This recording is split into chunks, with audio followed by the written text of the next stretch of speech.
Coming up on this episode of the Preston North End Weekend Warm-Up, Preston's flag market moves to Deepdale. With England's women winning the Euros, we'll tell you how to get the next generation involved, playing around Preston, and we look ahead to the first home match of the season. All that and so much more on the Preston North End Weekend Warm-Up.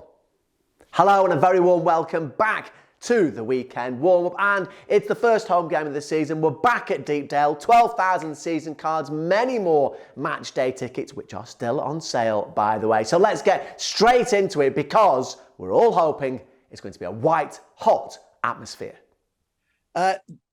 John, thank you so much for this. So tell us about the idea and how you actually put it into fruition. Well, the idea kind of came about with the Sir Tom Finney flag, which we did last year, and how good that looked, really.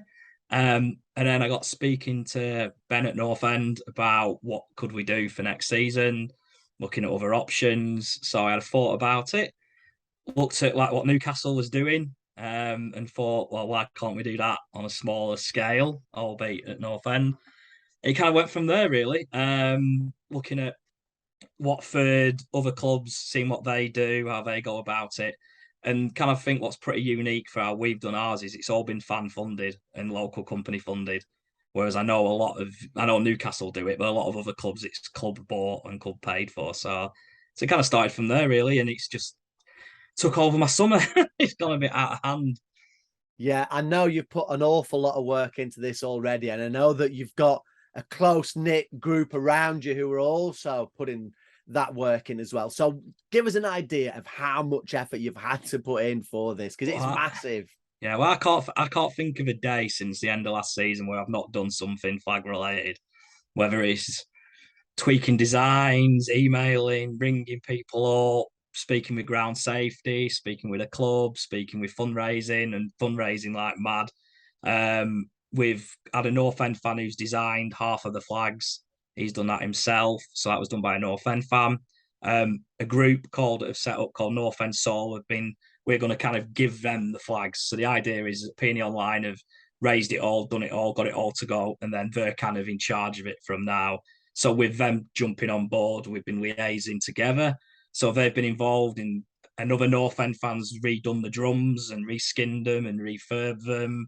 My mum and dad are currently out here while I'm talking to you, putting flags on poles, which we're a local company, which PAR, who sponsor North End, have given a massive donation towards that. It wouldn't have been possible without them. Other smaller little local companies have sponsored some bins that we've got from the council that the flags are going to go in. So it's been big, massive. Yeah, it's took a lot of organising, and it's just got bigger and bigger as it's gone on. So it started off with like a few hundred flags, and now we've got over 1,016 massive, absolutely massive ones. So hopefully it'll be worth it. It'll pay it off on Saturday, hopefully. So as you mentioned, the band is back together, as the Blues Brothers once said as well. What can we expect to hear? And more importantly, I suppose, what can we expect to see on Saturday? So far we've got the two original drummers who are at the back of the town and still with the big bass drums that have been refurbed. Then we've got two other tom-tom drummers who are going to be based somewhere else on the town end, but that'll be a surprise. So the idea is that it's going to get more noise around the hall of the stadium. We've got plans for when the cops is split as well, so we're going to have drums and flags and various things on the cop as well. But the main aim on Saturday is that it's just going to be flags, flags, flags, and lots of noise. We want people to get on early if they can, because we want to try and get. We kind of spoke about what it was like before the Blackpool game, and everyone was in the ground early, and the atmosphere. Obviously, it's different because it's Blackpool, but the atmosphere built early and getting everyone in early and with the big flags but it's not a one-off. We want this every single game, so the flags will be there every game for fans to use. And North End Soul are going to look at doing like tifo displays, and there's going to be lots of it. So it's not just a one-off. We're going to keep going with it. So importantly, then maybe the logistics side of things, because as you say, not a one-off. There'll be loads of different size flags. So how is that going to work? Give us the logistics and how you want people to help out. Yeah, if the big giant ones, which are on big telescopic poles, they're going to be allocated to people because they're that big. We've got most of them, but if anyone else wants to volunteer, just give us a shout at Peony Online or North End Soul, and we can get that sorted.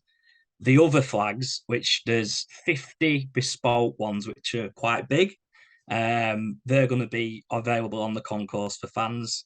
And then there is 1,000, or just under 1,000, blue and white, yellow, whichever flags, which are going to be in, and they're going to be put in bins by all the entrances and all the steps initially on the town end. So the idea is that fans can get one, pick it out, take it in the stand, and at the end of the game, put it back in a bin nearest the exit that they use. So all we'd ask is that people return them. They're fan funded predominantly. Obviously, we've had businesses help a little bit, but if anyone does think it'd look nice in the bedroom, just bear in mind people have paid for that, and if it doesn't work, it doesn't work. So we're putting a lot of trust in. We've no worries, no concerns. We're just putting that trust in the fans that they will do it. Obviously, while people get used to the idea, we're going to have a few lads going around double checking the stand at the end, just making sure people have collected them and handing them out maybe as they come in. But the whole promise of this really is that we've done it all now, so it's up to the fans to kind of get behind it, and they pick them out, they put them back, and then just leave the big ones to us and take it from there.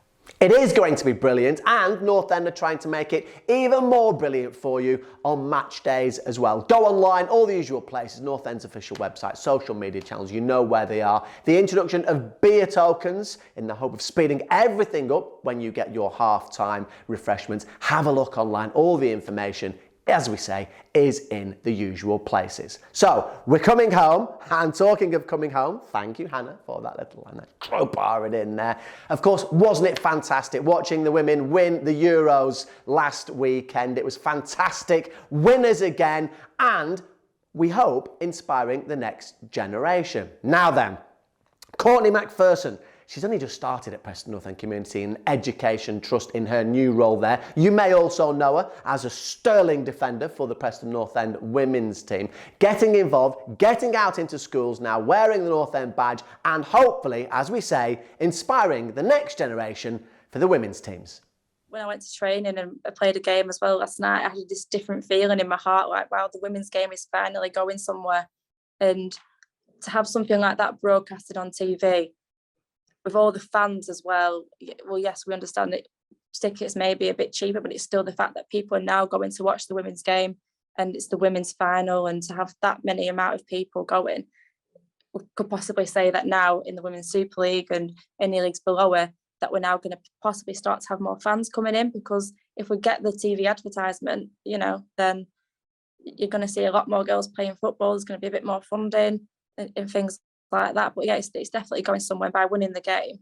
Obviously a lot of England girls living here, they're going to progress, and they're going to want to be them. They're going to be those role models that are out there. They're going to want to look up to them, aren't they? And that's the key word, isn't it, in terms of role models? So there's little girls all across the country, all across the world now, who actually see what they can do rather than what boys have been given the opportunity to do now. And I know that the Weetabix Wildcats will give little girls in Preston the opportunity to do that now. Oh yeah, definitely. Something that's run here, so they go to the primary schools, and there's all the funding there, and they'll go over and do those sessions within primary schools. So it's all free for the children in primary school. It wasn't necessarily what's always been the case in many schools. You'd have to pay for it. Or there wouldn't be the opportunity for girls to even do that, but they're getting the coaches there for them to teach them, to coach them, and to make them, enjoy football, or make it fun, make them want to enjoy it. In terms of the Emerging Talent Centre, then how does that work? So it's high quality coaching for the girls. They're going to schools and like all primary schools, and it could be like a six-week course, give them the high quality coaching that they need, but then they can then start putting them into teams that they believe is their sort of ability. I think as well they're appointing a full-time member of staff for this role to be able to find the talent and start getting it emerging by, like I said, putting them into the correct team for their ability level, rather than putting them right at the higher end and not meeting the needs. They need to start and progress as they go on, really. And all the funding's it's received for this. So it's good to see that funding is coming into the women's game, and it's there for them rather than them having to pay or having to find it themselves. It's now there for them, and then talent can now start to be identified. You'll start to see a lot more women's players coming through the ranks, being good players because they're getting that early quality coaching in the life that they do need. And the inclusion program can push them as high as they want to go, I suppose. Now, can't there's no ceiling. No, yeah. So it's just trying to get those grassroots to that higher end, and rather than just be named as grassroots, what can we achieve from these grassroots? Because a lot of these higher end players, even in the men's game, a lot of them come from grassroots football. So it's now like, can the women as well? Can the women show that they can as well? Because you'll find a lot of grassroots women's footballers are very, very good players. There's just not a lot of progression for some, but now it's starting to be the case, which is obviously really good to see. And as far as you're concerned, playing wise, how ready are you? Because the season's 3-4 weeks away. Yeah, I'm getting there. I'm a mother now, you see, so it's a bit different for me. Obviously it's a bit different for women when you come back into football after having a baby, but yeah, I'm excited. It's a mental challenge as well, but I'm really, really excited, and obviously our goal is to be promoted, keep pushing as a team. It could take a few years, and we've got a couple of new signings as well, which are definitely going to change our team around and progress our team for sure. We know you want information. You can find more in all the usual places you get them from. Twitter at PNE_WFC. Their season starts towards the end of this month, so you can find the fixtures on there. And also, go to North End's official website as well for academy stuff, because the first year scholars, we've been catching up with them. Their season starts this weekend, and we thought we'd like to give you a little insight into exactly who they are. Hi, my name's Tommy Davis and I'm a goalkeeper. Hi, I'm Cole McGee and I'm a left centre half. Hi, I'm Tom Wilkinson and I'm a centre half. Hey, I'm Kasper Pasiak and I play left wing back. Hi, my name's Caden Kamara, I'm a centre mid. Hello, my name's Charlie Goldsmith and I'm a midfielder. Hi, my name is Ellis Horan and I'm a midfielder. Hi, I'm Isaac Khan and I'm a midfielder. Hello, I'm Ethan Eccleston and I'm a winger. Hi, I'm Callum Havard and I'm a striker.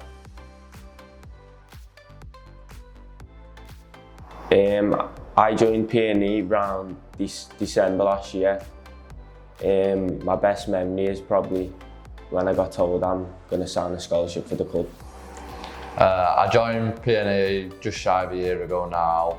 My best memories are probably from last season, coming in, meeting new people, being in a good environment and having the experience of academy football. I joined PNE under 10s, so I've been here around 7 or 8 years now. My best memory is probably being involved in the squad that won the Youth Alliance Cup against Luton. I joined PNE early January, start of January, and probably getting my scholar was the best memory so far. I joined PNE in November on trial and then I signed a scholarship in May. I joined PNE at around 6-7 years old. My best memory, I would say, would be going through all the ranks and finally signing a scholar.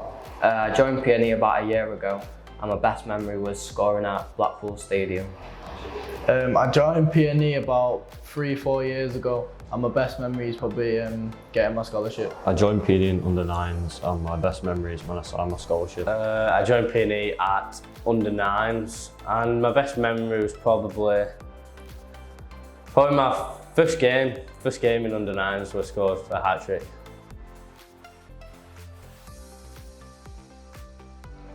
Probably Maldini or upcoming left centre halves, because they play more positions, so I have to look up to them, see what they're doing more.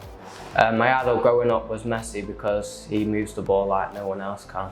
I would say it would be Ronaldinho because the way he beats players and he was just very creative in the final third.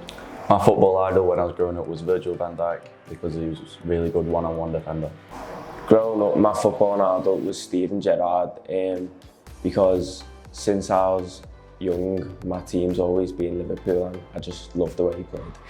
A football idol growing up was David Silva and Thiago because the things that they showed on the football pitch was different. FIFA Classic Ronaldo, just because of his work ethic. It's something that I strive for myself as well. Obviously, coming into academy football a bit later, it's something that I need to work on twice as hard as other lads to try and catch up to speed with them. Growing up, I'd say my footballing idol is probably Petr Cech, as I'm a Chelsea fan, so I watched him a lot growing up.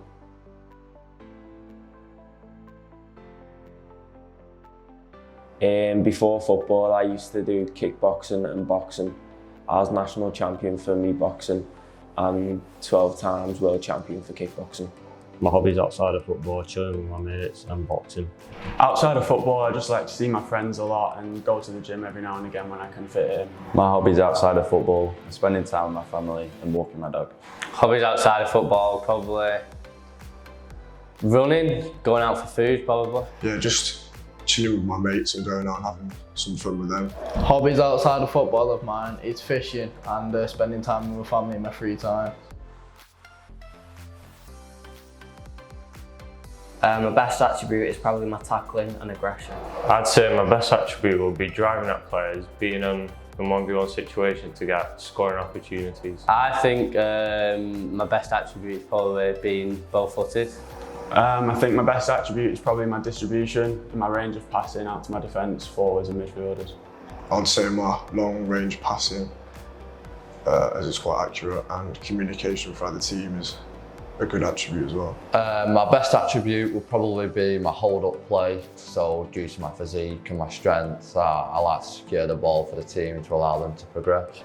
My best attribute as a footballer is beating defenders 1v1 in wide positions. I think my best quality is regaining the ball for my team and playing forward.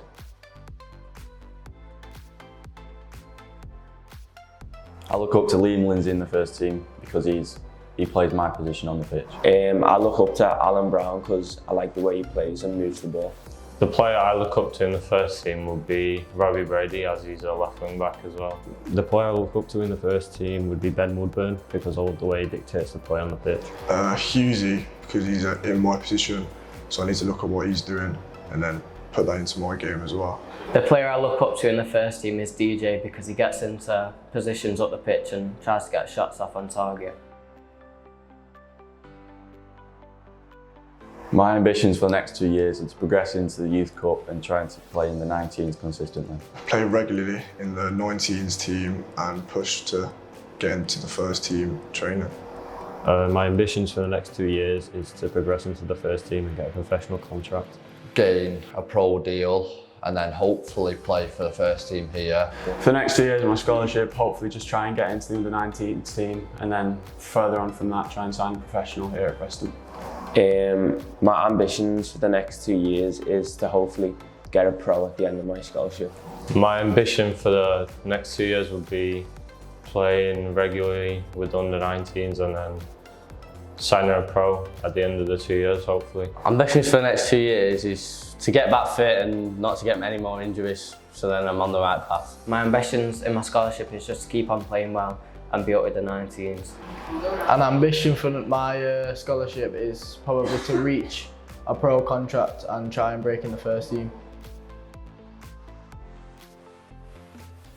Same places for more information at PNEFC Academy on Twitter and on Preston North End's official website. Let's go back to the first team now because, as we say, first home game of the season, we're back to Deepdale, Hull City are the visitors, Ryan Lowe and Emil Rees, and you and me cannot wait. Really looking forward to it. I think when the fixtures come out, the first one you look for is the first home game. You know, we would have liked to be at home the first game, but it's the second one. And we're really looking forward to it, as you say. 12,000 season cards sold, and you know, obviously there's going to be a lot more there with their fans also, and hopefully a few fans turn up on the day, and as you said, with the flags and whatnot. So really looking forward to seeing them. I'm really looking forward to the lads putting on a good performance, yeah. It's great with all the season tickets they've been buying and all the fans are hopefully going to come to the game, and yeah, we just want to, it's going to be great to see them. Obviously it's been a while since we've seen all of them. So it's going to be great to see him again, and hopefully we can give him a good performance. Yeah, no pressure like is there really, to be fair. But again, look, I think the fans know what we're trying to do and what we're trying to achieve, and hence why they've sold all them season cards, and fair play to them. We said that. We've got to put, you know, the performances on the pitch, obviously, as we well know, which that's the aim, and that's what we want to do. It'll be nice to see them all. Yeah, and when you're winning games of football, of course, but I'm sure, you know, everyone's aware it's early days just yet, and you know, once we get into the season after 4, 5, 6, 7, 8 games, you'll find your feet. But you want to find your feet as quick as you possibly can, and that's going to be our aim Saturday afternoon. Obviously, we want to be up there around the playoffs, and yeah, you always dream of going to the Premier League, so I think that should be the target. So yeah, and we'll have to see how that goes. And that is, as they say, that. Don't forget to like and subscribe so you can be the first one to watch the next episode. And don't forget there's loads more on Preston North End's YouTube channel, including the highlights of the game against Hull City as soon as we've clogged them all together. Right, don't forget Fan Zone. Don't forget flags. Don't forget tickets. That's match day tickets or your season cards, which are still on sale right up until kickoff of the game against Hull City. The next 6 home matches are on sale as well if you want to buy your individual tickets. You can listen and watch online depending on where in the world you live. And if you're still with us, come on you Whites! Which you mean you still are with us, aren't you? Because you wouldn't have seen that if you weren't.